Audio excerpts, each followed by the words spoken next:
Welcome to At the Table, where we are connecting entrepreneurs, discovering missions, and building communities with purpose, body, soul, mind, and business with Charlie and Heather. with Women in Leadership.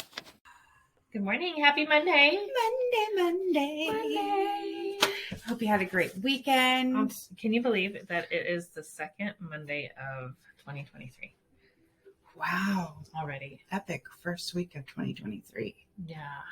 It's been very full and abundant for us, and we hope it has been for you too. I am really excited about the things that we have going on right now. We're really excited about our business. We're excited about life. The kids are getting settled back into routine. Yes. It's new routines again. Life is just, changing all the time. Your husband changed shifts.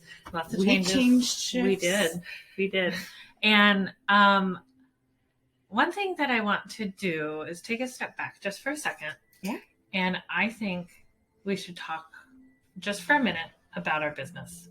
Okay. Because we don't normally do that on the podcast. No. This is just like an extension of what we are, but it also brought us into our business. Right. And what that is. So as part of creating this podcast, Charlie and I did it very organically. Mm-hmm. We went on Facebook and Instagram. Mm-hmm. We started the YouTube channel. I have goosebumps. TikTok. Mm-hmm. We've been, all over, and we also in-person networking and meeting a lot of figuring it out, how to do these things, yes. And figuring it out on our own, and then sharing that knowledge with our community. Yes. So, how did you do that? Oh, let me show you. What do you need to know about algorithm? This is how you can support you. Yeah, this is how you create a short form video. What is a short form video? Like, this is a crazy language that sometimes we speak. Yeah. So we've been, teaching that in our local community and of business ladies. And they just looked at us and they're like, okay, it's great that you guys love this stuff and are really good at this stuff. I am not. Can we just pay you to do it for us? Sure. And we're like, sure. Yes. We'll figure out how that looks and what get would back that to look you. Like? Yeah. And so our business was born. And so we help women entrepreneurs and a few good men with their branding and social media and getting out their mission to the world. Consistent messaging on the platforms, building the know, like, trust factor, but giving you back time to shine in your zone of genius. Yes. So if you see us doing something that you want to be doing, but you're not sure where to start, let us know. Schedule a consult with us today and we'll figure out where you're at and how we can help. Yeah. And head on over to our website to do that. And it's all newly updated with all of our amazing photos from Jean Kirchville, from Kirchville Photography. She's on the podcast last season. Out. Boo boo! She did such a fabulous job on our pictures. I'm going the wrong way because it's backwards. So yeah, I keep trying to lean in. Yeah, it's the wrong way. And I'm scooting closer to you. Just stick a rubber band on me here so I don't move away. So it's really exciting, and it's been really fun to work with this community of ladies in this way. Right. And a few men. And we couldn't do that without our own personal growth, which is why we bring you guys along this journey with us. And right now we have two pretty amazing books that we're going through to start off the year. The first one being The Secret Power of Yoga by Nishla Joy Devi. Whether you have the older version or the new version, doesn't matter. Doesn't matter. And Louise Hay's You Can Heal Your Life. Boom. Boom. So we had a recording mishap when recording this chapter, and Charlie read it to us twice. Ooh, so I went to pick it up today to do my quick review. Like, okay, what were we talking about? What book were we reading again?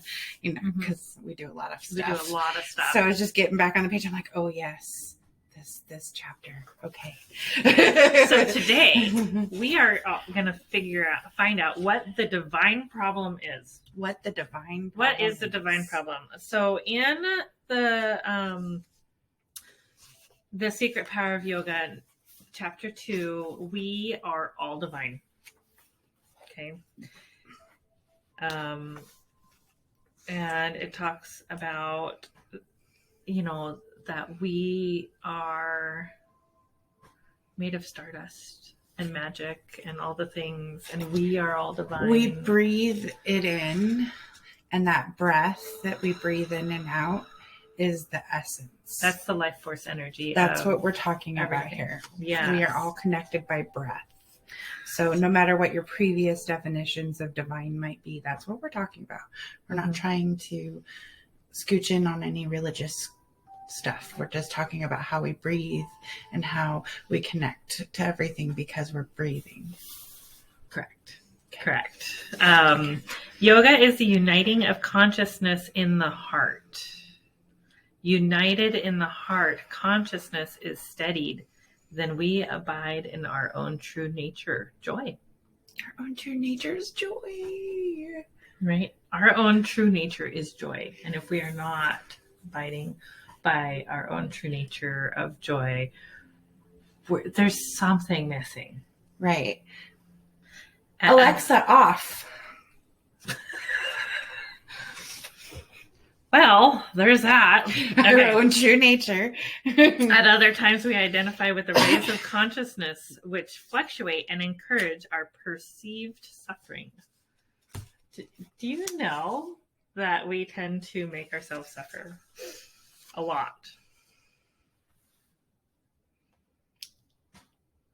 Yoga is the uniting of consciousness in the heart. Is the big message today from the Path of the Yoga Sutras. I like the mount. Yeah. Yeah. We both stopped at the right. And yes. The image of the mountain. Mm-hmm. Yeah. Imagine consciousness in all its purity as a clear mountain lake. Gazing into the lake, we can see the mirror image of the mountains that surround it. This pristine illumination mirrors our divine nature. While all is still and calm, the mind and heart rest in their divine nature, and we experience love as oneness for all. How cool is that? It's pretty cool, right? It is pretty cool. It is pretty cool. I think it's pretty cool. And I'm going to come back I love this with the yes with the experience. The divine spirit within. We'll come back to that after we talk about the heaviness that is You Can Heal Your Life, chapter 2. What is the problem? What did we find out? I'm the problem. Okay. This chapter starts out with a quote. It is safe to look within. What does that mean? What is the problem is the name of the chapter. And it is safe to look within. I like that it's safe. That using that word safe, because sometimes it doesn't feel safe for me to look within. And as we looked through this, it was the questions of, things not working in your body, in your relationships, in your finances. My life doesn't work, like the whole all the things. And then the thing that it's, the country song that you play backwards to get your dog back, your house back, your car back. Yeah. Right. Mm-hmm. So and then you're telling yourself that story over and over and over and over again. And then breaking the shoulds. Ooh. We've talked about that before. Yes, you should stop not shitting on yourself.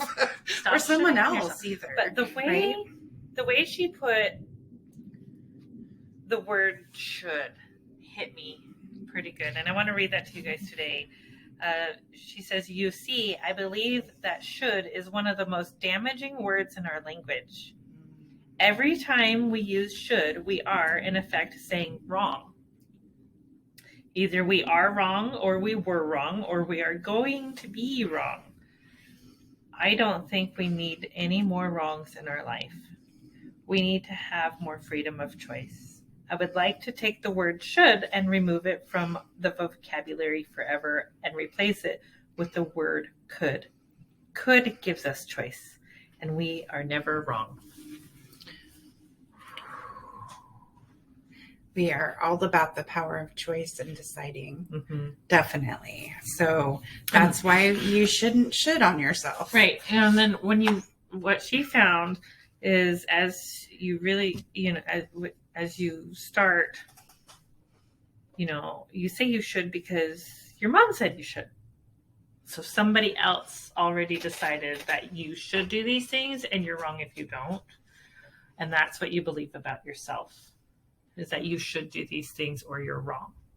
Right? And then that is the basis for which you get that identity of worthiness. Mm-hmm. Right? Right. That self-identity of worthiness, because you've been told you should do these things, but you're not doing them. And so I'm not worthy because I'm not doing the things. And, it perpetuates in yourself.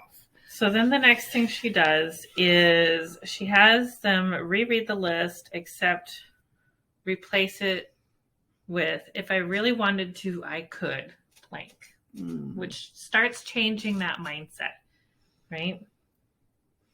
And then she continues the process. No matter what she has to help someone fix, quote unquote, in their lives, she comes back every time to first things first, loving the self. Right. I'm so excited. We're going to do a lot of reflection on self-love this year. We are. It's pretty cool. Definitely. So I'm excited that we get to really solidify that, since that's been a personal struggle. Mm-hmm. Same. So then I found this list of ways we don't love ourselves. Okay. List of ways we don't love ourselves. We scold and criticize ourselves endlessly. We mistreat our bodies with food, alcohol, and drugs. We choose to believe we are unlovable. We believe we are unlovable. We are afraid to change. We're afraid to charge a decent price for our services. Right? Okay. We want to, especially as women, we want to give. But at the same time, your time holds value. You are valuable. And you are worthy. It's that word. It gets right down to that worthiness, right? We create illness and pain in our bodies. We procrastinate on things that would benefit us. We live in chaos and disorder. We create debt and burdens. We attract lovers and mates who belittle us. What are some of your ways? So you can see that you're not loving yourself. Yes. So when Charlie read those, and some of those things felt really heavy for me, I could see where I haven't loved myself. Mm-hmm. So that means at some point I wasn't being true to me. Mm-hmm.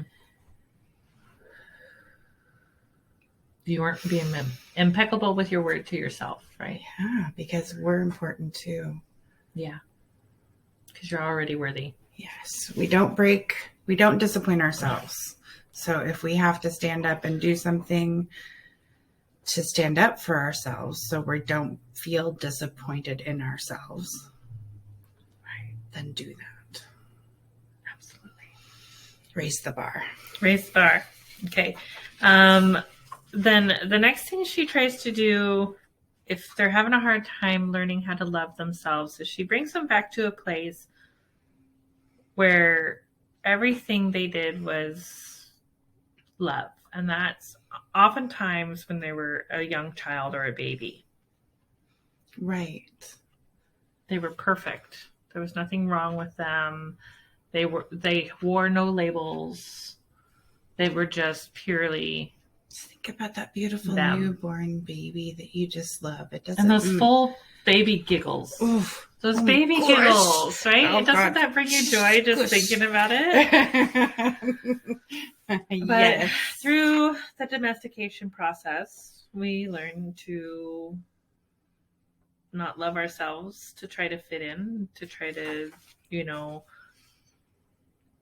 follow the rules. I like that she uses an exercise with a mirror to look into your own eyes and say that I look into your own eyes and say your name, and I love and accept you exactly as you are. Looking at yourself in the mirror. And you work on it till you can say it, right? So if you're having difficulties with that, that's a good, opportunity for you to make a change. Next, correct me. Am I using words correctly? No, you're today? doing great. Okay. You're doing great. The next section of the book talks about the problem rarely being the problem, and it goes into different ways different people have dealt with trauma. As autism moms and PTSD survivors that we know this a lot personally, because it's not the fact that the pencil fell on the floor. No, that we're having a fit. No, that was just the tipping point, right? Right. So you have to figure out what the actual problem is. So when you're having that reaction, again, working through that, because when your experiences may have been similar to someone else's, but no one is in your own body and experiencing the things the way you did. Right. It's your life experience. It's your stories. It's how you filtered the world, through your neurons. It's all right. Internal and domestication. Yep. So, wow. Oh. And she does talk about not blaming our parents for upbringing, because they were doing what they learned from their parents most of the time. Right. Most of the time. And I think though, since I feel like since the 80s, everybody's been more conscious of that, so that we can be choosing and deciding how we're going to show up as parents. Right. So you have that power in your life where you're taking the responsibility for what's happening in your world. And that's what we're talking about, is taking that responsibility back and figuring that out. So the real problem is this self-criticizing behavior that we have. And it's a habit that we have to break. Sometimes I say, oh, that's why I can't have nice things to myself, because I broke something else. But I realize that's just not a nice thing to say to myself. Oh, yeah. Ooh, I did get myself, right? Yeah, I do that one to myself too. I'll run into the wall or something, and I'll be like, ow, that's why we can't have nice things. You use it for that too. That's funny. We ain't got together a lot. Yeah. And lastly, with deep breaths, this chapter closes with, in the infinity of life where I am, all is perfect, whole, and complete. I am divinely protected and guided. It is safe for me to look within myself. It is safe for me to look into the past. It is safe for me to enlarge my viewpoint of life. I am far more than my personality, past, present, or future. I now choose to rise above my personality problems. To recognize the magnificence of my being. I am totally willing to learn to love myself. All is well in my world. I feel like this is one of those ones that would be good to record and listen to. So in your own voice. In your own voice. Yeah. So if that's something you've ever tried, it's a really cool technique that when something really resonates with you and to help you hear it again in your voice, to help, retrain your brain to talk better, right? To do the things automatically is by getting your voice in your own head. So recording ourselves saying something helps us say it in our heads a little differently. Yes. Because when you repeat it, you start to believe it. It's like writing lines when you're in when you were in school, like writing it over and over and over again. It gets it back in your head, right? Like it gets things in your head. Repetition is memory. Yes, but who wants to do that? Okay. That's a whole nother topic we'll have to talk about. The sutra this week: Yogaha Chitta Vritti Nirodha. Yoga is the uniting of consciousness in the heart. Experiencing the divine within. So this is the part where feet on the floor, shoulders up, take a big deep breath. This is a practice with a mirror. So maybe pause and save this for a time where you can sit in the mirror, or even use your camera on your phone and video record yourself for this part here. You don't even have to record, right? To or just look at the camera, mirror, like you were going to touch the screen so it doesn't touch close your down. Lipstick up on your phone, something like that. Yeah. In a softly lit room, sit as close as comfortably possible to a mirror. Put your nose right. No, I'm not saying that. I just put it in front of you. Sorry, I'm being silly. Take a few deep breaths in and let them out slowly. Allow yourself to relax. Take a moment to look at your own familiar face. Allow thoughts to drift away.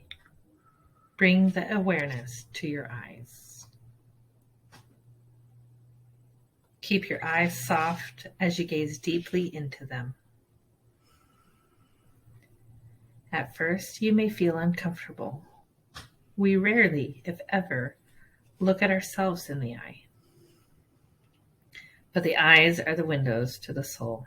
So take a look into your own. Continue to relax and soften the gaze.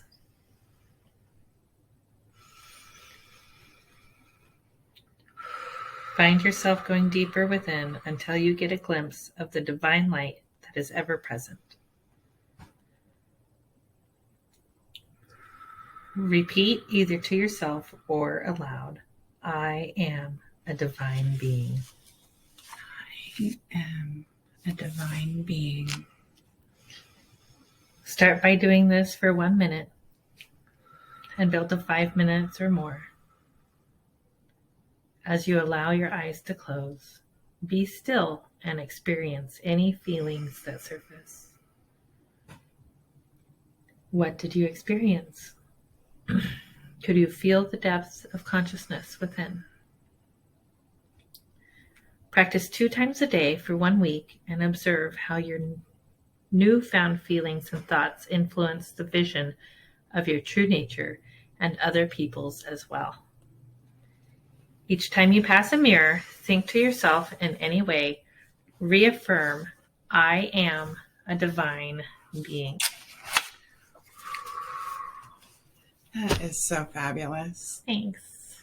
So we're all divine beings that are out there doing our missions, leading communities, healing our trauma.